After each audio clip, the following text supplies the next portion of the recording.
COVID. We're in the middle of it. Business is what it is. But what do we think is going to change in these buildings that we're all working in, and what's impacting on the services, which is what your specialism is? Well, look, I mean, I think there's a lot of knee-jerk reaction that could happen in these buildings. I think we've got to look at what's the impact of COVID in terms of people's working environment, and obviously there's more flexible working, people working from home, people working in the office.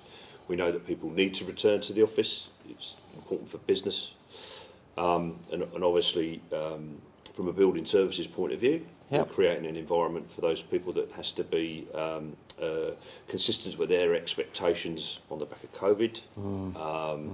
Obviously that will settle down over time, so knee-jerk reactions have to be, I suppose, conservative, and probably we'll be feeling our way along. What's been happening over duration of COVID, we've seen there's more studies on individual buildings about looking at opportunities for outside, full outside air systems, higher turnover of air.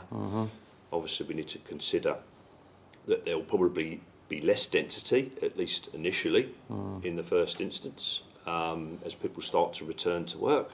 So obviously the impact of that outside air is going to be driven by the number of occupants, the density of those occupants, and how we decide what that median is going to be. It's interesting, isn't it? It feels like now, it used to be that we, as services people, we design based on the floor area and how many people we can get in there. But now it's going to be how many people we get in there and when. Yeah, exactly. And what do they expect? Yeah. I mean, just today, on the news, on the radio today, HVAC was mentioned at 9 a.m. HVAC at 9 a.m. You're like, oh.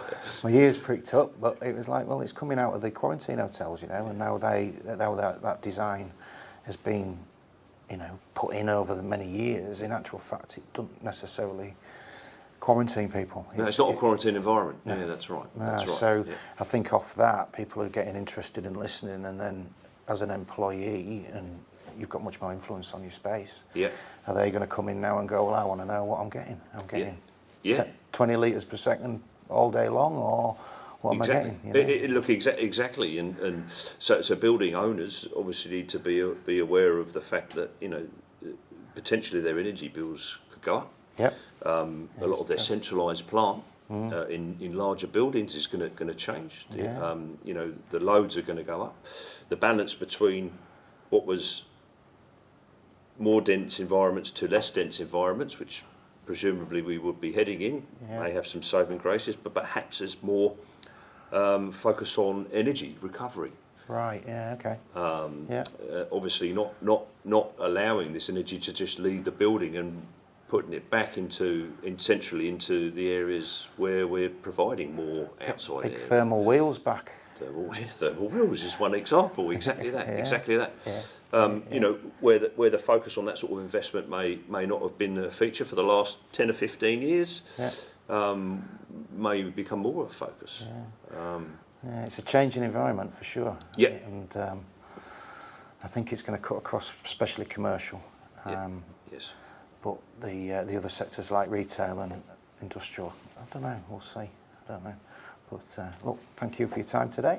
And you, mate. We'll always talk again. Yeah, always a pleasure.